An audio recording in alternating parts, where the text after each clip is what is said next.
पिछले 72 घंटों में 15 पाकिस्तानी पुलिस ऑफिसर्स मारे गए हैं। तालिबान से नहीं, इंडिया से नहीं, अपने ही रैडिकल मॉब से। पाकिस्तान का पंजाब जल रहा है। तहरीक-ए-लब्बैक पाकिस्तान ने एक प्रो पैलेस्टीन मार्च को पूरे इंसरेक्शन में बदल दिया है। मुरीदके की सड़कों पर व्हीकल्स जल रहे हैं। लाहौर इस्लामाबाद मोटरवे ब्लॉक्ड है, मोबाइल इंटरनेट सस्पेंड है। शहबाज शरीफ की गवर्नमेंट ने अपने हार्टलैंड में कंट्रोल खो दिया है। देखिए, ये सिर्फ एक और प्रोटेस्ट नहीं है, यह है न्यूक्लियर आर्म्ड देश का इंटरनल मेल्टडाउन। इकोनॉमिक क्राइसिस में ऑलरेडी डूबा हुआ है और अब अपने ही एक्सट्रीमिस्ट क्रिएशन से लड़ रहा है। नमस्कार, मैं हूं प्रशंजीत, आपका स्वागत है जियोपॉल इंडिया में। आज की वीडियो में हम डिकोड करेंगे कि टीएलपी क्या है, ये वायलेंस इतनी ब्रूटल क्यों है, पाकिस्तान के लिए इसके क्या इंप्लीकेशंस हैं और इंडिया के लिए इसका मतलब क्या है। ना पहले समझते हैं हुआ क्या एक्चुअली। टीएलपी ने अनाउंस किया एक प्रो पैलेस्टीन मार्च लाहौर से इस्लामाबाद तक 400 किलोमीटर्स। पर्पस था अलिजिडली ट्रंप के सीज फायर डील के अगेंस्ट प्रोटेस्ट करना। पाकिस्तानी अथॉरिटीज ने इमीडिएटली पैनिक मोड में एक्शन लिया। रोड्स ब्लॉक कर दिए शिपिंग कंटेनर से, मोबाइल इंटरनेट सस्पेंड कर दिया इस्लामाबाद रावलपिंडी में, हेवी पुलिस डिप्लॉयमेंट की गई। बट टीएलपी मार्च रुका नहीं। मुरीदके में लाहौर के ठीक बाहर पूरा कैंप लगा लिया, थाउजेंड्स ऑफ सपोर्टर्स। और फिर आई वो रात। पंजाब पुलिस ने लॉन्च किया एक massive pre dawn operation. Hours तक फायरिंग चलती रही, पाकिस्तान रेंजर्स डिप्लॉय हो गए, सोफिस्टिकेटेड वेपन्स का यूज हुआ। टीएलपी सपोर्टर्स ने रिटेलिएट किया, stones, spiked batons, petrol bombs फेंके।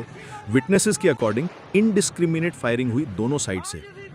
Bye morning situation completely out of control था। व्हीकल्स धू-धू करके जल रहे थे। टीएलपी चीफ साद हुसैन रिजवी को मल्टीपल गन शॉट्स लगे, रिपोर्टेडली क्रिटिकल कंडीशन में है। ओवर 100 मेंबर्स अरेस्ट हो गए। फाइनल टोल 15 से ज्यादा मौतें, 150 से ज्यादा injured. Lahore Islamabad corridor completely paralysed, schools closed, government का रेट कोलैप्स। शहादरा एरिया में टीएलपी सपोर्टर्स ने पुलिस फैसिलिटीज पर अटैक किए। सेवरल पुलिसमैन रिपोर्टेड मिसिंग हैं। फियर्स हैं कि अपडेट कर लिए गए। पाकिस्तान के 2 मेजर सिटीज कंप्लीटली लॉकडाउन में एंड पाकिस्तानी स्टेट हेल्पलेस खड़ी है। नाउ यहां पर सबसे क्रिटिकल सवाल, ये टीएलपी है कौन? तहरीक-ए-लब्बैक पाकिस्तान। देखिए, मैं आपको टीएलपी की पूरी कहानी एक सेंटेंस में समझाता हूं। पाकिस्तान ने डेकेड्स तक एक्सट्रीमिज्म को नर्चर किया और अब वही एक्सट्रीमिज्म पाकिस्तानी स्टेट को डिस्ट्रॉय कर रहा है। टीएलपी फॉर्म्ड हुआ 2015 में। फाउंडर था radical cleric Khadim Hussain Rizvi. Single issue group था, ब्लास्फेमी लॉज की स्ट्रिक्ट एनफोर्समेंट और प्रॉफिट मोहम्मद की ऑनर प्रोटेक्ट करना। करंट चीफ है साद हुसैन रिजवी, खादिम का बेटा। आई थिंक यहां पर आपको यह समझना बहुत जरूरी है, ये कोई फ्रिंज ग्रुप नहीं है। 2018 के इलेक्शंस में टीएलपी ने 2.2 मिलियन वोट्स हासिल किए, थर्ड लार्जेस्ट वोट शेयर। मतलब मिलियंस ऑफ पाकिस्तानीज ने एक्टिवली वोट दिया हार्डकोर रिलीजियस एक्सट्रीमिज्म को। यह दिखाता है कि पाकिस्तान की सोसाइटी में रैडिकलाइजेशन कितनी डीप रूटेड है। 2017 में टीएलपी ने अपना पहला मेजर प्रोटेस्ट किया। इस्लामाबाद लॉकडाउन हो गया था 20 दिनों तक। Reason, law minister Zahid Hamid ने कुछ ब्लास्फेमी लॉ चेंजेस प्रपोज किए थे। इवेंचुअली मिनिस्टर को रिजाइन करना पड़ा। 2020 में फ्रांस के अगेंस्ट मैसिव राइट्स हुए कार्टून्स के इशू पर। वायलेंस एक्सप्लोड हो गई, मल्टीपल पुलिस ऑफिसर्स किल हुए। अप्रैल 2021 में पाकिस्तानी गवर्नमेंट ने फाइनली एक्शन लिया, टीएलपी को बैन कर दिया, टेररिस्ट ऑर्गेनाइजेशन डिक्लेयर कर दिया, साद रिजवी को अरेस्ट कर लिया। But with in months TLP ने इतना प्रेशर क्रिएट किया कि गवर्नमेंट ने सरेंडर कर दिया। रिजवी रिलीज हो गया, बैन लिफ्ट हो गया। यह था पाकिस्तान की वीकनेस का परफेक्ट डेमोन्स्ट्रेशन। स्टेट ने कैपिचुलेट कर दिया एक एक्सट्रीमिस्ट मॉब के सामने। एंड तब टीएलपी ने रियलाइज कर लिया कि violence works, street power works, Pakistani state can be blackmailed. TLP का फॉर्मूला बिल्कुल सिंपल है, अपनी पॉलिटिक्स को रिलीजन में रैप करो, तुरंत वायलेंट बन जाओ, सिटीज को पैरालाइज करो, गवर्नमेंट को फोर्स करो नेगोशिएट करने के लिए, कंसेशंस एक्सट्रैक्ट करो, एंड ये साइकिल रिपीट होता रहता है। नाउ इंडिया एंगल देखते हैं और ये बहुत सिग्निफिकेंट है। पहली बात, पाकिस्तान का पंजाब हार्टलैंड, जहां से पाकिस्तानी आर्मी का मेजॉरिटी आता है, जहां से इकोनॉमी चलती है, लिटरली जल रहा है। लाहौर इस्लामाबाद कॉरिडोर पाकिस्तान की इकोनॉमिक बैकबोन है, कंप्लीटली पैरालाइज्ड है, ट्रेड डिसरप्टेड है, इन्वेस्टमेंट फॉरगेट इट। और पाकिस्तानी आर्मी कहां बिजी है? वेस्टर्न बॉर्डर पर तालिबान से लड़ रहे हैं, ईस्टर्न बॉर्डर पर इंडिया के साथ टेंशंस मैनेज कर रहे हैं। टीएलपी क्राइसिस हैंडल करने का बैंडविड्थ ही नहीं है। यह है पाकिस्तान का टू फ्रंट क्राइसिस। दूसरी बात, डेकेड्स तक पाकिस्तान ने क्या किया? एक्सट्रीमिस्ट ग्रुप्स क्रिएट किए इंडिया के अगेंस्ट यूज करने के लिए। तालिबान, लश्कर-ए-तैयबा, जैश-ए-मोहम्मद, स्ट्रेटेजिक एसेट्स बोलते थे इनको। और अब क्या? पाकिस्तान की ओन सोसाइटी इतनी रैडिकली इस्लामाइज्ड हो चुकी है कि इंटरनल थ्रेट बन गई है।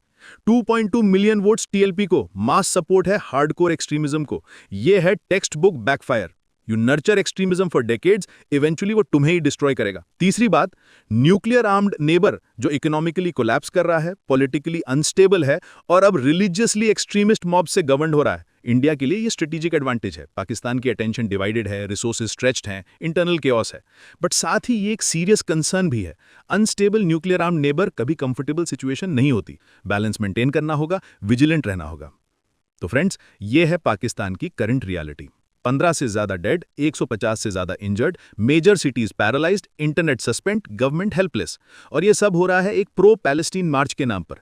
टीएलपी तो सिर्फ एक सिम्टम है, रियल डिजीज है पाकिस्तान की Islamist state ideology. Decades of mixing religion with state policy, using जिहाद एज फॉरेन पॉलिसी टूल, सब बैकफायर हो रहा है। एंड क्योर कोई दिखाई नहीं दे रहा। कॉमन पाकिस्तानी सिटीजन सफर कर रहे हैं, रोड्स ब्लॉक्ड हैं, स्कूल्स क्लोज्ड हैं, violence everywhere, economy already crisis में है, पॉलिटिकल इंस्टेबिलिटी पहले से, और अब रिलीजियस एक्सट्रीमिज्म का एक्सप्लोजन। इंडिया के लिए ये कॉशनरी टेल है। पाकिस्तान ने जो रास्ता चुना, रिलीजन को गवर्नेंस में मिक्स करना, एक्सट्रीमिस्ट को पॉलिसी टूल बनाना, उसका एंड रिजल्ट यही होता है, स्टेट फेलियर।